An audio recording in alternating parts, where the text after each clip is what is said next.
Nilamon ng apoy ang isang bahay sa Barangay San Isidro sa Guagua, Pampanga nitong Biyernes. Ayon sa Bureau of Fire Protection, mabilis kumalat ang apoy sa bahay na gawa sa light materials. Kabilang sa tinitignang pinagmula ng apoy ay nabasang electrical wiring dahil sa mga tagas sa bubong bunsod po ng tuloy-tuloy na ulan. Patuloy ang investigasyon at inaalam pa ang halaga ng pinsala. Wala namang naiulat na nasaktan sa sunog.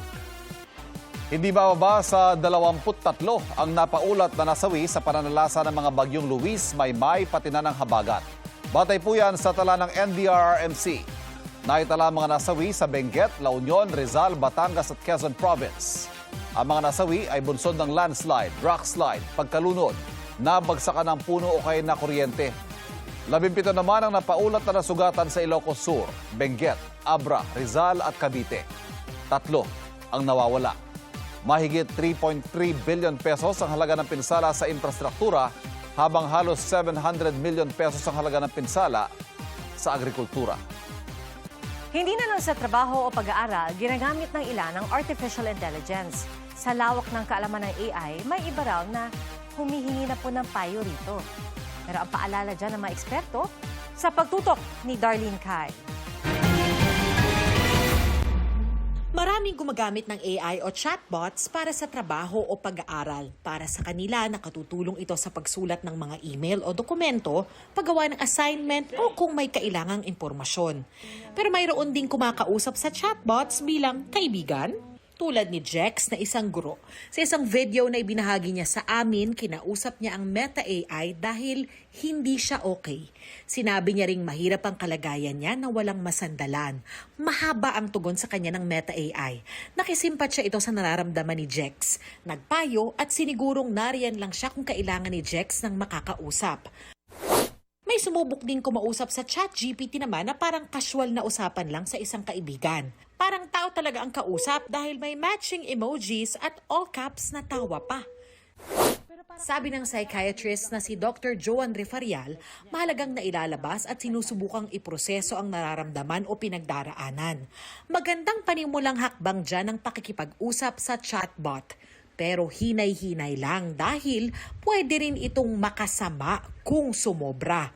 Ang danger nito ay maaaring because kung nagiging reliant na tayo or overly dependent sa AI, is mas nagiging isolated pa tayo lalo sa ating mga family members, friends, classmates, community. Nalilimit na natin ang ating sarili doon lang sa AI mismo. So that's one of the dangers which may increase the risk for further isolation. Kung umasa na lang ang tao sa pakikipag-usap sa AI sa halip na sa ibang tao, may panganib na lalong mapalala ang kanyang nararamdaman o mental health issues.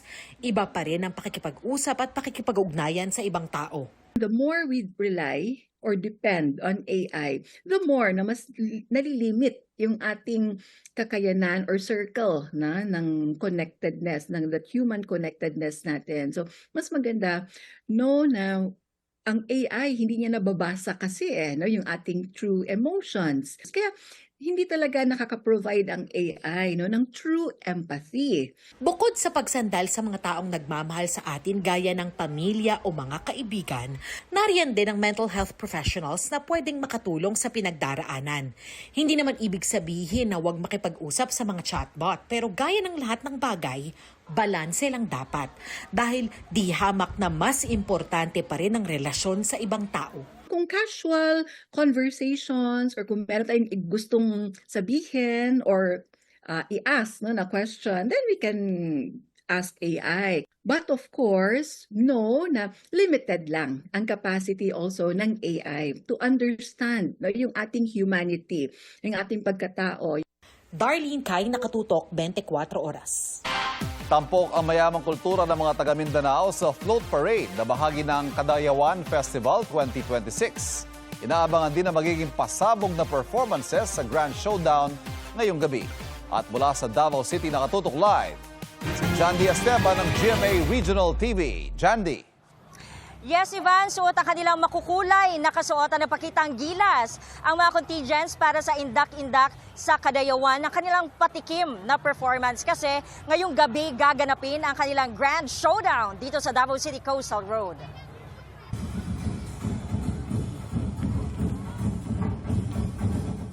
Nakakaaliw na hampas sa tambol at indayog ng mga katutubong musika ang umalingaw-ngaw sa Davao City sa pagparada ng makukulay na float sa Floral Float Parade o Pamulak sa Kadayawan 2026.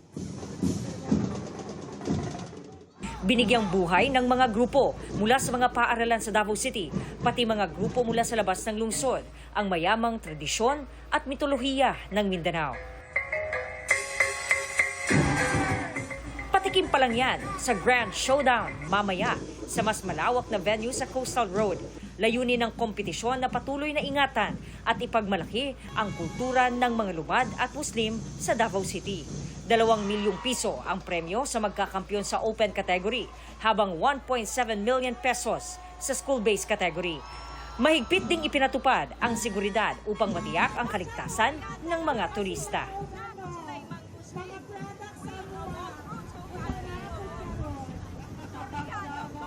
Yes, Ivan, marami ng tao ang nag-aabang dito sa Davao City Coastal Road. Napakalapad ng venue dito upang saksihan nila ang performance ng 13 contingents. Happy Kadayawan 2026 sa'yo, Ivan.